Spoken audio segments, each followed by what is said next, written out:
বন্ধুরা, আজকে তোমাদের সঙ্গে ওটস এবং অল্প কিছু উপকরণ দিয়ে বিন্দুমাত্র তেল, জল কিংবা মিল্কের ব্যবহার ছাড়াই প্রোটিন সমৃদ্ধ, ফাইবার সমৃদ্ধ এবং পুষ্টিগুণে ভরপুর সম্পূর্ণ নতুন ধরনের একটি রেসিপি শেয়ার করছি। তো এর জন্য আমি এখানে নিয়ে নিলাম 2 টেবিল চামচ পরিমাণ রোলড ওটস, 1 টেবিল চামচ আলমন্ড বাদাম, 2 টেবিল চামচ কর্নফ্লেক্স, 1 টেবিল চামচ কাজু বাদাম এবং সঙ্গে কয়েকটা ওয়ালনাট নিয়ে নিচ্ছি। এই উপকরণগুলোর মধ্যে যদি কোনোটা মিসিং থাকে, মানে এই বাদামগুলোর মধ্যে, তাহলে কোনো সমস্যা নেই। এই সমস্ত কিছু উপকরণ একসঙ্গে একটা গ্রাইন্ডার জারের মধ্যে নিয়ে নিলাম এবং বেশ ভালো করে গুঁড়ো করে একটা মিহি পাউডার তৈরি করে নিচ্ছি। যদি এগুলোর মধ্যে হালকা ময়েশ্চার থেকে থাকে তোমাদের ক্ষেত্রে, তাহলে একটু জাস্ট হালকা করে ড্রাই রোস্ট করেও নিতে পারো। তারপর দেখো, এই পাউডারটাকে একটা এরকম কাঁচের পাত্রের মধ্যে নিয়ে নিলাম এবং খুব সুন্দর করে স্প্রেড করে দিলাম। নিচের দিকটা সমান এরকম একটা গ্লাস নিয়েছি এবং তা দিয়ে একটু চেপে নিচ্ছি। তোমরা যে কোনো সমান সারফেসযুক্ত পাত্রের সাহায্য নিয়ে এরকম সুন্দর করে উপরের দিকটা সমান করে নিতে পারো, একটু অবশ্যই প্রেস করে নিতে হবে। তো দেখো, বাদবাকি যে পোর্শনগুলো একটু এবড়ো খেবড়ো রয়েছে, আমি একটা স্পুন দিয়ে সমান করে নিচ্ছি। আশা করছি তোমরা দেখেই বুঝতে পারছো, এইভাবে করে নেবে। রেসিপিটা কিন্তু বেশ নতুনত্ব এবং খেতে কিন্তু ভীষণই টেস্টি হয়। এরপরে আমি এখানে নিয়েছি পনির, একটা 200 গ্রামের কিউব নিয়েছি এবং সেখান থেকে অর্ধেকটা অংশ এই রেসিপিতে আমি ব্যবহার করব। তো সেই জন্য অর্ধেকটা আমি রেখে দিলাম, বাদবাকি পোর্শনটা হাত দিয়ে জাস্ট এরকম করে একটু স্ট্রেট করে নিচ্ছি। এখানে তোমরা কিন্তু পনিরের পরিবর্তে ছানাও ব্যবহার করতে পারো, আবার চাইলে পনিরগুলোকে স্পুন দিয়ে এরকম স্ম্যাশ করে নিতে পারো, অথবা ছুরি দিয়ে ছোট ছোট টুকরো করে কেটেও নিতে পারো। তো একই রকমভাবে পুরোটা আমি করে নিচ্ছি। বন্ধুরা, দেখছো সিম্পল কুইজিন বাংলা, আমি আলিয়া। আমাদের চ্যানেল সিম্পল কুইজিন বাংলায় তোমাদের সবাইকে জানাই অনেক অনেক স্বাগত।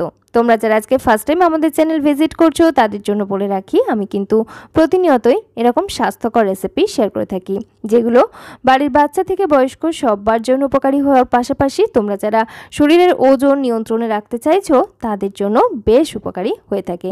তাই এই ধরনের স্বাস্থ্যকর রেসিপির সন্ধান পেতে চাইলে অবশ্যই চ্যানেলটি সাবস্ক্রাইব করে পাশে থাকা বেল আইকনটা অল করে রেখো।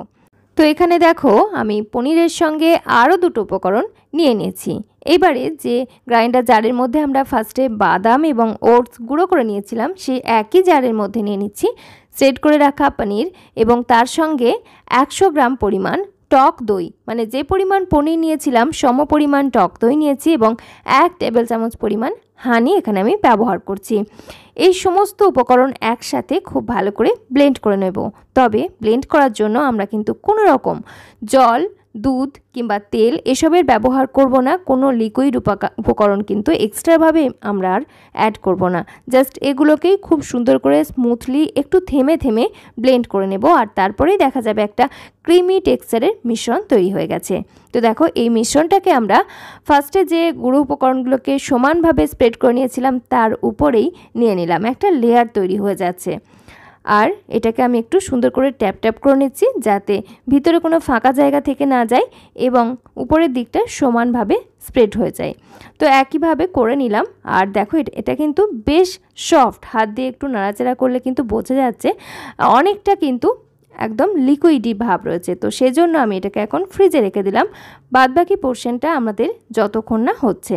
তো এবারে আমি একটা পাকা আম নিয়েছি, একদম রসালো পাকা লাল টুকটুকে আম ব্যবহার করলে রেসিপিটা দেখতে সুন্দর হয় এবং খেতেও ভালো লাগে। ওই জন্য একটা মিষ্টি ধরনের আম নেওয়ার চেষ্টা করবে, যার মধ্যে কোনো রকম ছিবড়ে বা আঁশ নেই। যদি আঁশ থেকে থাকে, অবশ্যই আমের পাল্পটাকে কিন্তু ছেঁকে নিতে হবে। তো দেখো, আমি এখান থেকে স্কুপ করে এভাবে করে আমের পাল্পটাকে একটা ওই একই গ্রাইন্ডার জারের মধ্যে নিয়ে নিচ্ছি।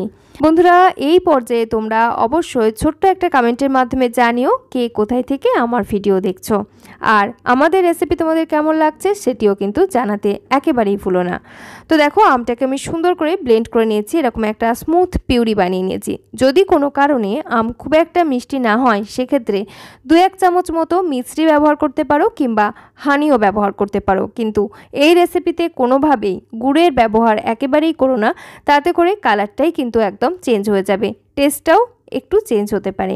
তো দেখো সুন্দর করে আমের মিশ্রণটা আমি একটা স্পুন দিয়ে ভালোভাবে একটু যত্ন সহকারে স্প্রেড করে নিচ্ছি। আর এরপরে এই পুরো বোলটাকে আমরা রেখে দেব ফ্রিজের নর্মাল চেম্বারে মিনিমাম 1 থেকে 1.5 ঘন্টার জন্য। আর তাতে করেই দেখা যাবে চিজ এবং পুরো ব্যাপারটাই খুব সুন্দর করে সেট হয়ে যাবে। আর আশা করছি এতক্ষণে তোমরা গেস করেই নিয়েছো যে আমরা তৈরি করে নিচ্ছি ভীষণ স্বাস্থ্যকর উপায়ে প্রোটিন সমৃদ্ধ একটা চিজ কেক, যেটা কোনো রকম তেল, ঘি বা বাটারের ব্যবহার ছাড়াই তৈরি হয়ে যাচ্ছে।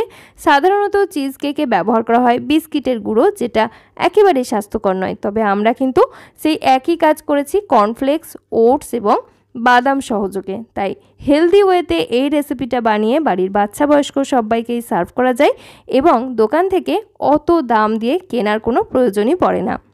আশা করছি আমার আজকের এই স্বাস্থ্যকর চিজ কেকের রেসিপি তোমাদের মন্দ লাগবে না। অবশ্যই বাড়িতে একবার বানিয়ে দেখো, আমের এই সিজনে খেতে ভীষণই ভালো লাগবে। রেসিপি ভালো লাগলে চ্যানেলটি সাবস্ক্রাইব করে পাশে থাকা বেল আইকনটা অল করে রেখো। ফিরে আসছি নতুন কোনো স্বাস্থ্যকর রেসিপির সন্ধান নিয়ে। সকলে ভালো থেকো, সুস্থ থেকো। ধন্যবাদ।